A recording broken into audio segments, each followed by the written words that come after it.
Aku beritahu ya, dia bukan makhluk yang baik, seperti yang kau kira. Kalau masih tanya pilihan ucapanku, sana lihat sendiri. Lalu Arham pun didorong tuh ke bawah jendela yang ringsek. Para penghuni hutan berbondong-bondong mengejar mereka. Woi,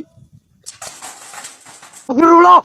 Allah, itu dia.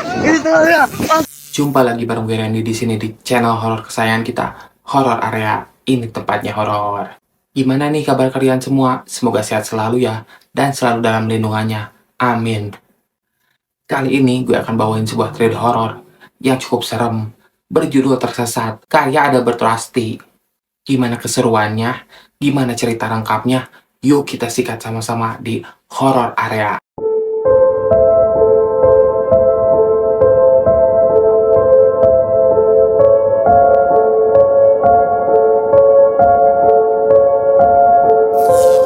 Kisah ini merupakan suatu peristiwa yang pernah terjadi di Pulau Kalimantan pada pertengahan tahun 90-an lalu. Memang sudah cukup lama, tapi sangat seru untuk kita ulas. Begini ceritanya. Seperti biasa, nama toko dan tempat disamarkan untuk kenyamanan bersama.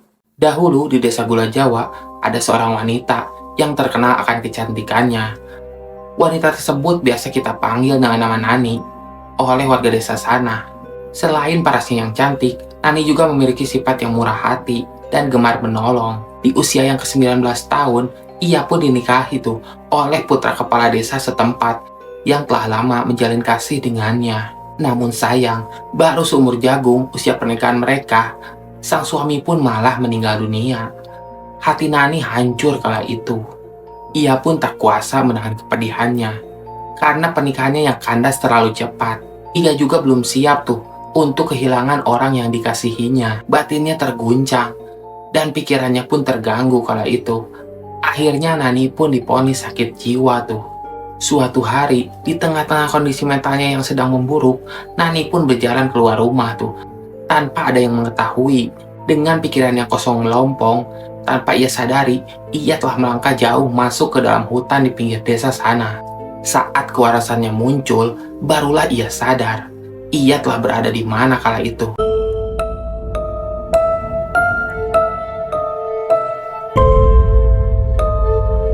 Nani pun mulai kebingungan tuh. Sebelumnya, ia tak pernah masuk hutan terlalu dalam sedalam ini. Ia takut tersesat, karena wilayah ini termasuk wilayah angker. Dan masih ada beruang hidup di dalam sana. Hatinya kalut saat mengetahui bahwa matahari akan segera terbenam. Nani menangis ketakutan di bawah pohon yang besar kala itu. Tapi untungnya, ketika ia sudah tahu harus bagaimana, lewatlah seorang wanita tua tuh dengan setumpuk kayu kering yang dipikul di punggungnya. Kenapa? Kau tersesat? Tanya si wanita tadi. Nani pun hanya mengangguk tuh menjawabnya. Ia pun mengamati orang tua tersebut. Pikirannya mengingat-ingat apakah si nenek ini warga desa sana juga. Tapi ia tak pernah mengenalnya sama sekali.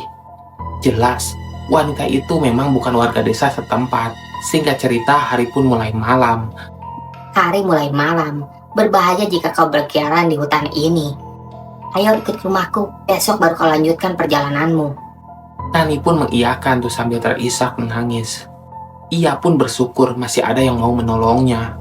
Mereka berjalan menembus semak belukar hingga sampailah tuh di kawasan tengah hutan.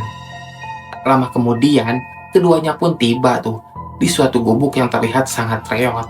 Itu rumahku. Sekarang masuklah cepat. Nani pun awalnya sangat ragu, namun setelah beberapa saat, ia pun melangkahkan kakinya melewati ambang pintu gubuk tersebut, sampai pada akhirnya, ia pun takkan pernah keluar lagi dari sana.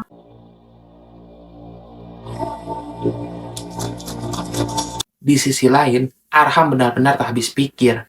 Pemuda ini termangu memperhatikan pepohonan dan semak yang berada di sekelilingnya. Perasaannya berkata bahwa ia telah beberapa kali tuh melewati daerah tersebut. Tapi entah kenapa, ia masih gagal dalam menemukan arah yang benar kala itu. Bodohnya aku, kok bisa sampai tersesat ya? Padahal, ia telah melewati jalur seperti yang dikatakan oleh tukang ojek tadi. Masih menurut si tukang ojek, dia hanya tinggal mengikuti jalan setapak yang berada di antara pohon sawit tersebut yang menuju pintu masuk desa. Dengan menempuh jalur yang dimaksud, Dalam waktu sekitar 60 menit, seharusnya ia sudah sampai tuh di desa Gula Jawa dengan berjalan kaki. Lagi pula, jalur tersebut merupakan akses satu-satunya menuju desa tersebut. Sangat mustahil bila ia sampai tersesat. Arham pun tak menyangka, bisa-bisanya ia malah kehilangan arah. Ia pun lelah hilir mudik tuh setelah beberapa jam mengitari kawasan tersebut. Namun desa tujuannya tersebut tetap saja masih belum kelihatan. Arham pun mengusap peluh yang memanjir keningnya. Ransel yang menggantung di pundaknya terasa lebih berat kala itu. Mendadak timbul rasa sesal yang terbesit di dalam hatinya. Andai saja ia tak ditugaskan oleh dinas pendidikan untuk mengajar di sekolah sana. Tentu ia akan berpikir berkali-kali untuk datang ke wilayah terpencil seperti ini.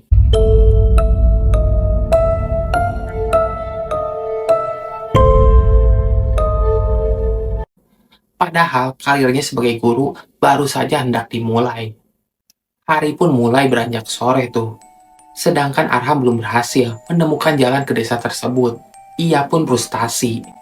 Jangankan menuju ke desa, jalan yang menuju ke arah kembali pun ia tak ingat sama sekali.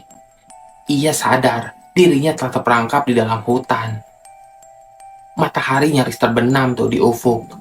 Bias-bias gelap penanda datangnya malam mulai menghiasi langit. Hati Arham semakin cemas saja kala itu. Sendirian di rumah saja kadang ia merasa tak nyaman. Apalagi harus bermalam di dalam hutan seperti saat ini. Ketika ia mulai diliputi rasa takut, dari arah rimbunan pohon lewatlah seorang wanita tua. Ia membawa setumpuk kayu kering yang dipikul di punggungnya. Tumpukan kayu tersebut terlalu banyak, sehingga tubuhnya yang ringkih harus membungkuk karena saking beratnya beban yang dipikul. Matanya pun menatap tajam ke Arham dengan pandangan yang curiga. Mau apa kau di sini? Tanyanya secara ketus tuh. Arham agak kegelapan tuh saat ditanya oleh nenek tersebut.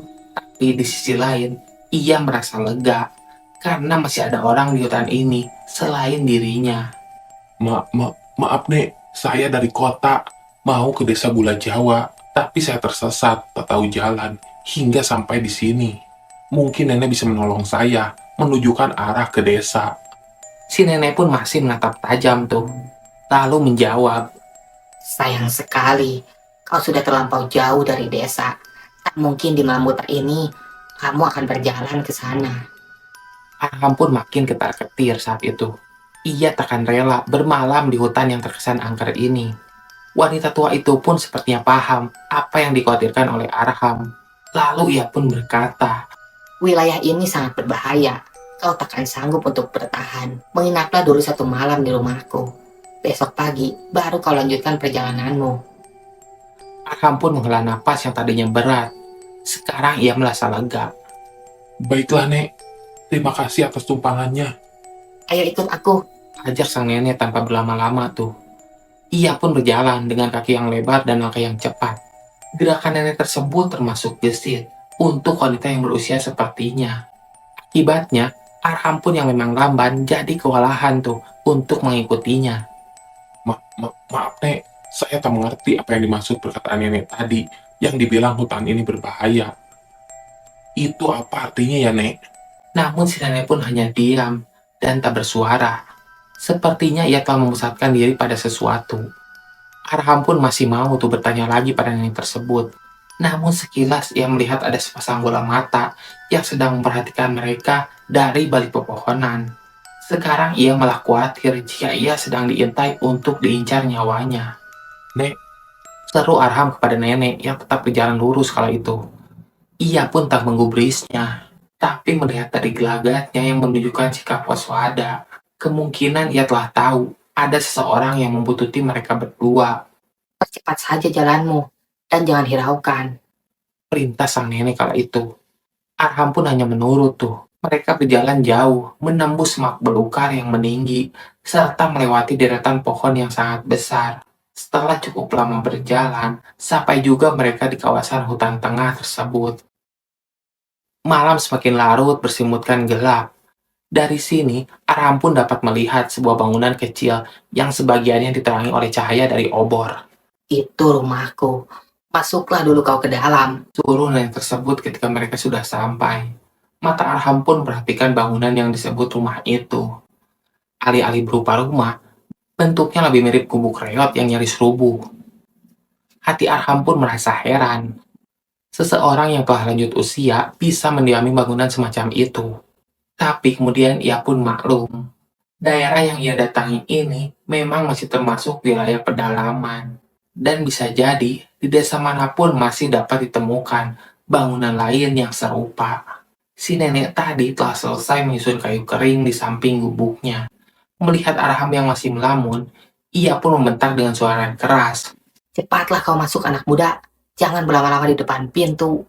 Tak sabar ia cengkram dengan Arham, lalu menariknya paksa ke dalam rumah kala itu.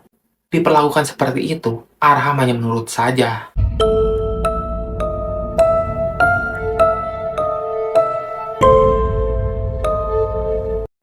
Kondisi dalam gubuk tersebut sangat memprihatinkan tuh.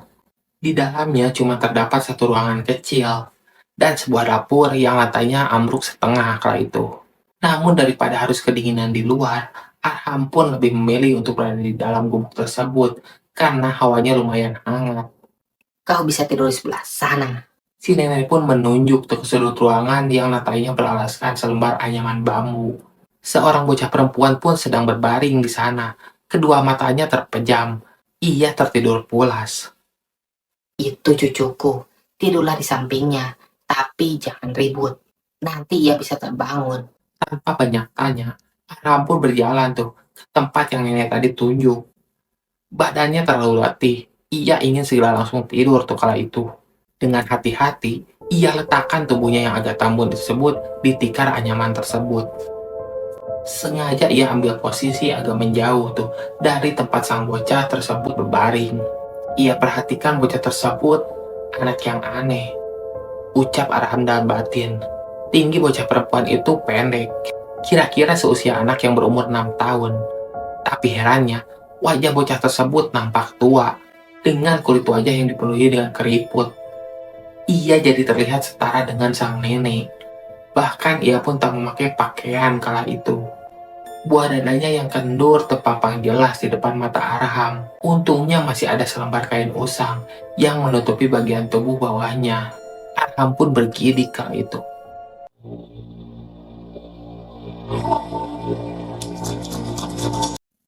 Tak mau ia melihat pemandangan yang suram itu lama-lama, lalu ia pun mengalihkan tuh pandangannya ke arah lain. Ia pun bersiap-siap untuk tidur. Satu lengannya digunakan sebagai bantal. Baru sekian menit ia memejamkan mata, tiba-tiba bahunya digoyang-goyang tuh oleh seseorang. Siapa? Lalu Arham merasa terganggu.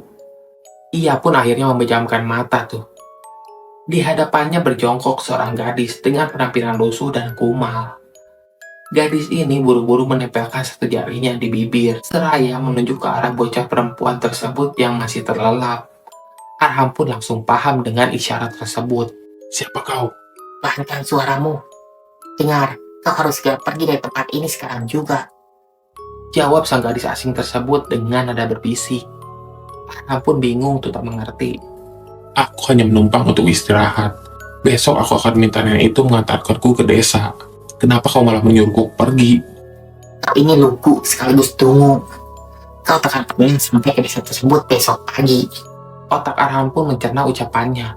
Tetap saja ia tak paham. Apa maksudmu? Sekarang aku tanya, kenapa kau bisa ada di sini? Aku tersesat ketika masuk ke hutan. Nenek itu yang membawaku ke gubuk ini. Perempuan misterius itu pun menyeringai Sinting. Lalu ia memukul pelan ke kepala Arham. Wanita tua itu telah sengaja menyesatkanmu supaya kau masuk ke dalam perangkapnya. Tapi kenapa kau bisa berada di sini? Tunggu. Kau yang tadi membuntutiku kan? Ya, aku yang mengutipmu agar aku bisa menyelamatkanmu. Maaf, tapi sungguh aku tak memahami semua omonganmu barusan. Aku baik-baik saja. Kenapa kau mesti menolongku? Kilah Arham kala itu. Sang gadis tersebut pun mencengkram tuh kerah baju Arham. Kemudian menariknya dengan paksa. Aku beritahu ya, dia bukan makhluk yang baik seperti yang kau kira. Kau masih terlatih dengan ucapanku. Saya lihat sendiri. Lalu Arham pun didorong tuh ke bawah jendela yang ringsek. Dengan agak ragu, Arham pun menjulurkan kepalanya tuh sedikit untuk mengintip keluar gubuk tersebut. Ia melihat seorang nenek tadi berbicara dengan seseorang, namun bahasa yang mereka gunakan kedengaran asing di telinga Arham. Arham pun memperhatikan tuh orang yang diajak bicara oleh sang nenek tersebut. Lalu ia pun terperanjat. Astaga, Sosok wanita tersebut tidak memiliki bentuk fisik layaknya manusia normal. Perawakannya begitu kurus tinggi sekitar 2 meter lebih. Saking kurusnya, seluruh tulang yang ada di badannya tersembul mencuat tuh seperti keluar dari kulitnya. Ditambah lagi, rambutnya yang tergerai berantakan, memanjang hampir menyentuh tanah. Ia juga telanjang bulat, memamerkan sebuah dada yang menggantung hingga sampai ke bagian perut. Dan yang lebih anehnya, kedua kaki wanita tersebut melengkung ke belakang, layaknya kaki seorang hewan. Sungguh pemandangan yang menyakitkan mata bagi orang yang berakal sehat.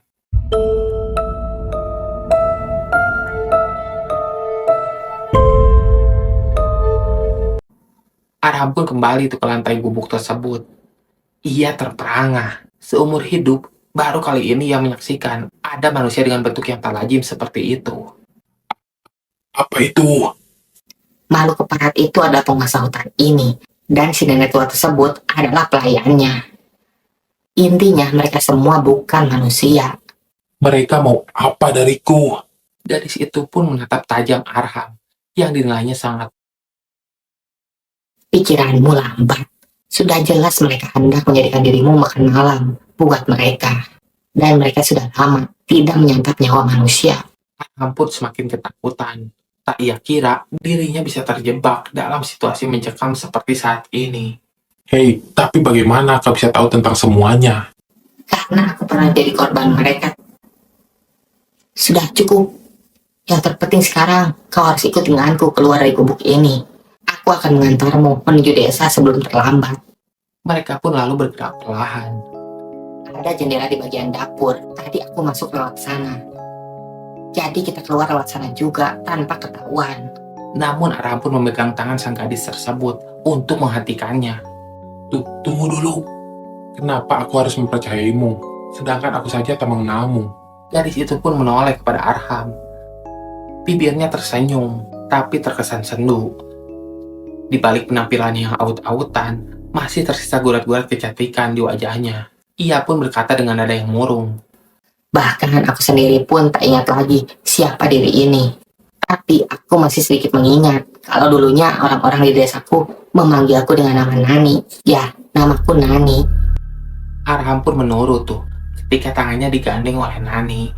Sewaktu ia mulai beranjak, bajunya ditarik oleh seseorang dari belakang. Kepala Arham menoleh, dan ia tahu siapa yang melakukannya. Bocah perempuan bermuka keriput itu menahannya, supaya ia tak lari dari sana. Kedua matanya mendelik lebar menakuti Arham yang mulai ketar-ketir tuh. Dasar sial, ketahuan lagi. Maki Nani kala itu. Dengan penuh tenaga, ia layangkan tuh telapak tangannya dan menghantam wajah si bocah tua tadi. Tak. Bocah malang tersebut pun terjungkah tuh di lantai papan dengan keras. Arham pun takjub, ternyata Nani sekuat itu. Tapi gadis kecil itu pun segera bangkit, lalu membuka mulutnya lebar-lebar, memperlihatkan deretan gigi taring yang berwarna hitam menjijikan. Dia pun menyerang untuk menggigit. Dengan santai, Nani pun menendang kakinya, hingga mengenai bagian lambung sang bocah. Lagi-lagi ia pun terpental jatuh tuh. Nani pun terkekeh-kekeh tuh. Puas melihatnya terkapar tak berdaya.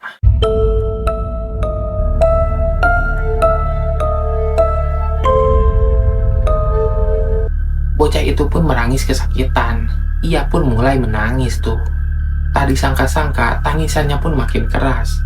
Ia menjerit sejadi-jadinya.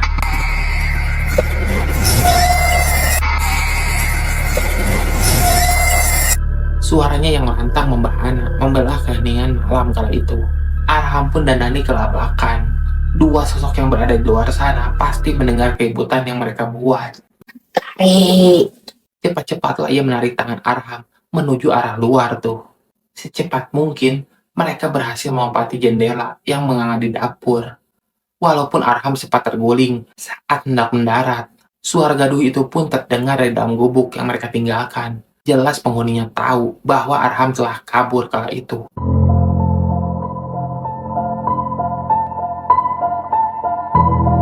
Bersamaan dengan itu, terdengar bunyi lolongan aneh yang berasal dari sana. Suaranya mengedihkan bulu roma, melengking panjang menyiratkan kemarahan yang begitu dalam. Nani pun terpekur tuh kala itu. Rona di wajahnya menunjukkan rasa cemas. Dia marah. Dia marah karena kita kabur darinya. Cepat, tetaplah bersamaku. Perintah Nani kala itu lalu mulai berlari lagi. Arham pun mengikuti kemana arah Nani berlari. Satu tangannya digenggam kuat-kuat oleh gadis tersebut. Jarak mereka semakin jauh dari gubuk tadi dan mulai memasuki area hutan yang rindang. Ketika keduanya tiba di wilayah tersebut, telinga Arham pun menangkap suara-suara dari kejauhan.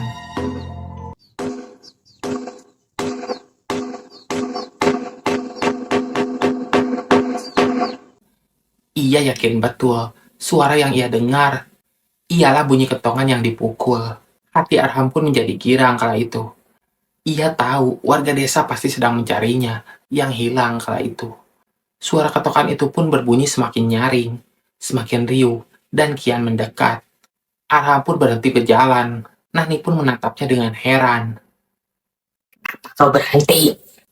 Tidak kau dengar suara itu? Warga sedang mencari kita. Kita tunggu saja di sini. Bola mata Nani pun seketika membeliak tuh. Ia memandang Arham dengan jengkel. Kau sungguh. Hei, apa maksudmu? Bukannya mereka datang untuk menolong? Kau ini mau mati apa? Seharusnya kita tak boleh berhenti sekarang. Bentak Nani kala itu.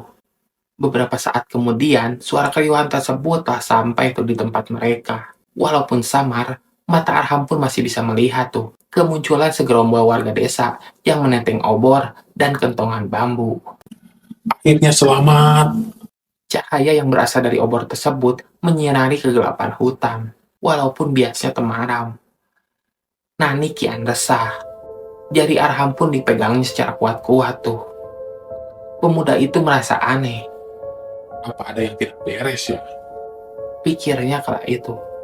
Dan segerombolan warga tersebut tiba-tiba saja berlari menerjang ke arah mereka berdua. Terangnya cahaya bulan purnama di malam hari tersebut membantu Arham dalam memperhatikan sekelilingnya, termasuk melihat sosok-sosok yang dikiranya penduduk desa tersebut. Mereka memancarkan sinar redup yang berwarna merah. Mereka juga meneriakkan kata-kata yang aneh yang ditujukan pada Arham dan Nani kala itu.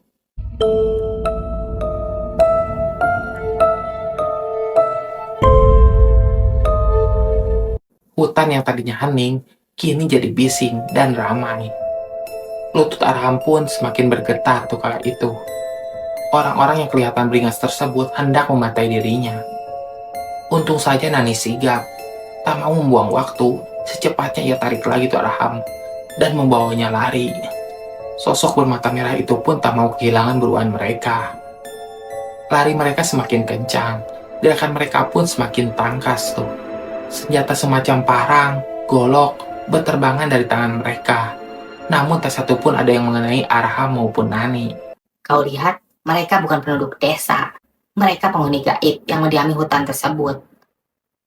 Teruslah berlari agar kau tak jadi korban keganasan mereka. Di tengah-tengah kegelapan malam, keduanya pun menerobos belantara. Para penghuni hutan berbondong-bondong mengejar mereka. Woi! Astagfirullah! Allah! Dia! Itu dia! Jumlah mereka pun kian bertambah tuh. Kondisi Nani pun tetap prima, walau telah berlari sekian jauh. Sayangnya Arham tak mampu mengimbanginya. Fisiknya memang lemah kala itu. Kini ia mulai sempoyongan tuh. Kakinya sakit, jantungnya serasa mau copot karena lari tanpa berhenti. Lalu tanpa ia sadari, ia pun tersandung akar pohon dan jatuh di tanah yang berlumpur. Ia berusaha untuk berdiri, tapi si nenek tua tersebut muncul tuh di hadapannya. Di tangannya tergenggam sebilah tombak bermata runcing dan siap dihujamkan ke dada Arham kala itu. Merasa nyawanya akan berakhir, Arham pun menutup mata. Ia pasrah jika harus mati sekarang. Si nenek pun tertawa keras seraya mengayunkan senjatanya. Sekian detik sebelum ujung tombak tersebut menyentuh Arham, Nani pun menabrak tubuh si nenek sekuat-kuatnya hingga ia terdorong jauh. Arham pun melongo melihat Nani menyerang wanita tua tersebut. Keduanya pun lalu bergumul hebat tuh saat itu. Sebentar saja, Nani pun sukses merampas tombak dari lawannya. Tanpa ampun, ia tancapkan ujungnya, tepat menembus kepala si nenek. Wanita renta itu pun menjerit dengan nangkingan yang keras, sebelum akhirnya ia pun meregang nyawa dengan kondisi yang mengerikan.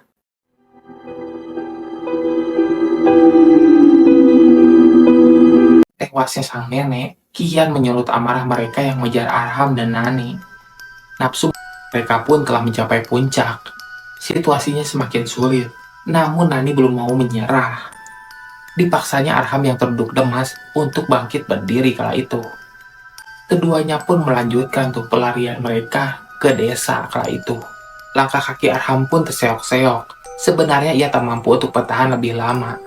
Tenaganya yang ia miliki mencapai batasnya. Lagi pula, luas hutan tersebut seakan tak berujung tuh. Aku sudah tak sanggup lagi berlari. Suara rolongan yang mereka dengar tadi kini terdengar kembali. Namun kali ini jauh lebih menakutkan. Nani pun terkesiap tuh ketakutan. Ia sadar betul bahaya yang sesungguhnya baru saja dimulai. Arham pun masih belum mau bergerak. Sekali lagi ia pun memaksa Arham, tapi pria itu menggeleng lemah. Tenaganya telah terkuras total kala itu. Sekujur tulang di tubuhnya seakan mau lepas, apalagi di bagian kaki. Kau ini mirip. Baru lari sedikit aja sudah teler. Laki macam apa kau? Bentak Nani kala itu. Tapi Arham tak ambil pusing. Setelah melihat tingkahnya, Nani pun menampar muka Arham dengan penuh emosi itu. Kalau kau masih sayang dengan nyawamu, kau paksakan dirimu untuk selamat. Jarak ke desa sudah tak berapa jauh dari sini. Kumohon kau jangan sia-siakan perjuanganku setelah melalui semua ini. Lalu ia pun menuruti seruan wanita itu untuk kembali berlari. Lolongan buas tadi memekakan telinga mereka, disusul dengan kemunculan sosok makhluk bertubuh jangkung, berkaki kuda yang melompat menerobos pepohonan. Nyala merah di matanya menyemburkan hawa jahat yang kentara. Sekali saja ia mengayunkan kaki, maka langkah yang dihasilkan begitu panjang dan lebar. Sosok wanita itu pun yang dilihat Arham sewaktu di gubuk sebelumnya. Ia baru ingat jika makhluk berbentuk aneh tersebut adalah penguasa gaib daerah ini. Makhluk tersebut berlari sangat kencang, hendak menerjang mereka berdua. Arham pun menangis ketakutan. Keringat dinginnya membasahi sekujur tubuh. Ia pun gemetar hebat.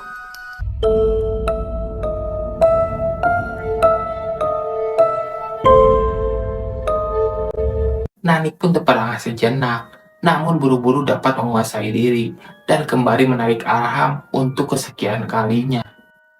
Cepat, cepat. Mengetahui calon mangsanya berani kabur, si wanita tersebut semakin murka. Segera ia ubah posisi dari berlari dengan dua kaki, hingga berubah berlari dengan posisi merangkak. Dengan bentuk demikian, gerakannya pun menjadi lebih cepat tuh. Lidahnya yang bercabang terjulur memanjang keluar dari mulutnya. Sementara kikikannya yang angker membahana seantero hutan tuh.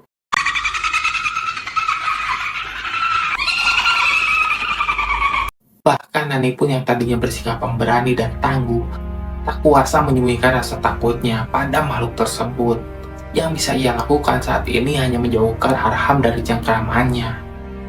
Keduanya pun mati-matian tuh, berusaha menghindari tangkapan si penguasa hutan tersebut. Mereka pun berlari dan terus berlari, sampai akhirnya tiba di suatu tanah lapang.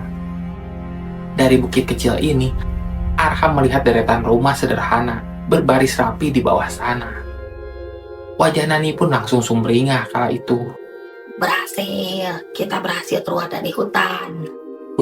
Benarkah? Umam Arham ragu kala itu. Sayup-sayup terdengar kokokan ayam jantan.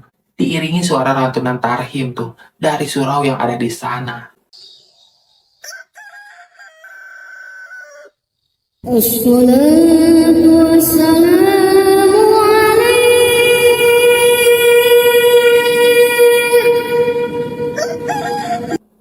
Malam yang panjang pun telah beralih ke waktu fajar. Akhirnya Arham pun yakin ia telah berada di dalam desa. Suara tersebut mengalun begitu merdu di telinga Arham. Tanpa ia sadari, Air matanya menetes jatuh tuh. Hatinya begitu bahagia karena berhasil melewati semua teror mengerikan yang ia alami di hutan sana.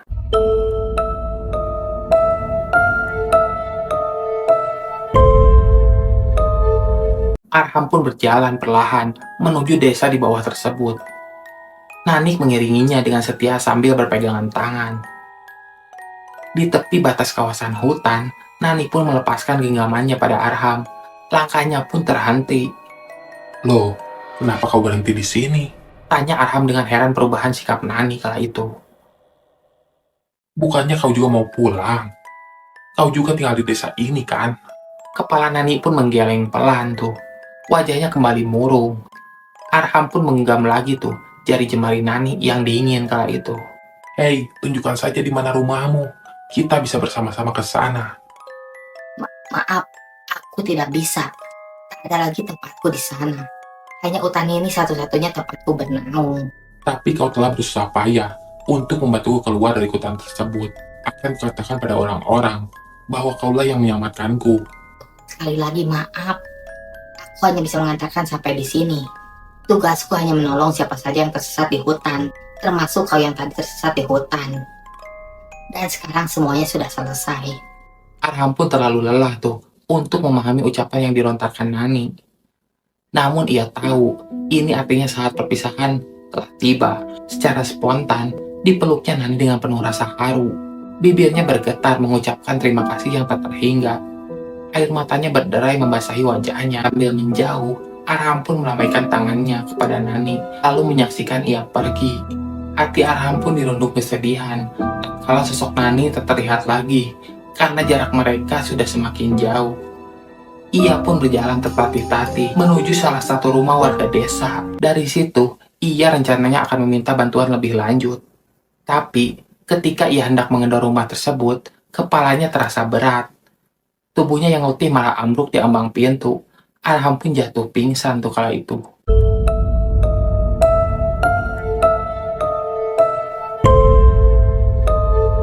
Setelah Arham ditemukan oleh penduduk sekitar pada pagi hari, ia pun dirawat sementara tuh di rumah kepala desa. Satu hal yang mengejutkan, Arham baru mengetahui jika ia telah menghilang selama 3 hari lamanya. Padahal ia baru merasa semalam tuh berada di dalam hutan sana. Ada warga yang mengatakan bahwa hutan di kawasan pinggir desa tersebut memanglah angker. Namun jarang sekali ada orang yang tersesat di dalamnya. Pikiran Arham pun masih linglung. Beberapa pertanyaan yang diajukan kepala desa pun tak ia simak dengan seksama. Kejadian demi kejadian aneh yang berlangsung selama di hutan, seolah hanya seperti mimpi buruk belaka. Ia sudah lupa detailnya seperti apa. Namun sekilas Arham ingat dengan seseorang yang telah menyelamatkan dirinya dari mara bahaya ketika dikejar-kejar di hutan sana. Tanpa bantuan darinya lah, mustahil dirinya bisa keluar dan masuk ke wilayah tersebut dalam keadaan hidup. Nanik. Ia ingat betul dengan nama itu. Kepala desa dan beberapa warga yang ada di situ pun terberanjat mendengar Arham. Awalnya mereka ragu, namun akhirnya mereka mengungkapkan suatu fakta.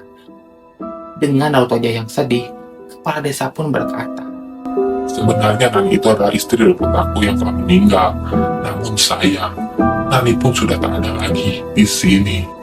Kalau begitu, dia di mana sekarang, Pak? Aku ingin menemuinya. Aku juga harus berterima kasih padanya. Maafkan saya, tapi Nani sudah lama wafat. Ia ditemukan meninggal setelah menghilang beberapa hari. Bahkan saya sendiri yang mengangkat jenazahnya dari gubuk di tengah hutan tersebut 5 tahun yang lalu. Arham pun terhenyak seketika. Mendengar itu, Arham pun semakin pilu. Sekali lagi, ia pun menitikkan air mata. Lalu dalam hati ia berdoa untuk kebaikan Nani yang berada di alam sana.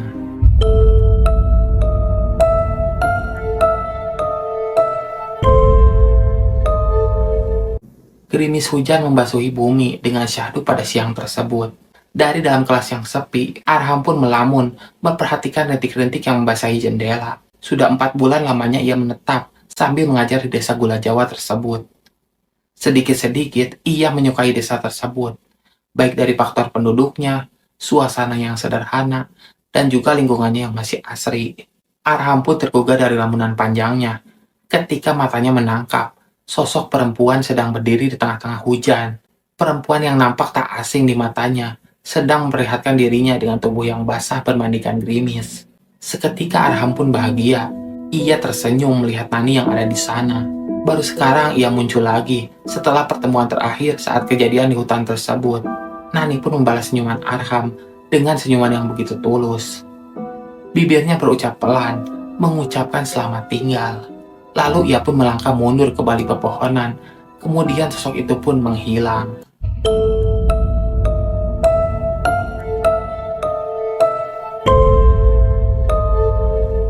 Terima kasih buat kalian yang udah klik video ini dan nonton sampai selesai. Semoga kalian sehat selalu dan dalam lindungannya. Amin. Bantu dukung konten-konten kami dengan cara like, comment, and subscribe ya. Dan jangan lupa nyalakan lonceng ikonnya agar kalian mengetahui konten-konten terbaru yang kami update. Dan bagi kalian yang punya cerita horor dan ingin dibacakan di sini di horror area, silakan aja kirim cerita kalian di sini. DM Instagram kami di bawah ini. Kami tunggu ya ceritanya. Sekian cerita hari ini, semoga menghibur Anda semua. Gue Randy di sini, pamit undur diri. Bye. Wassalamualaikum. Horor area. Ini tempatnya horor.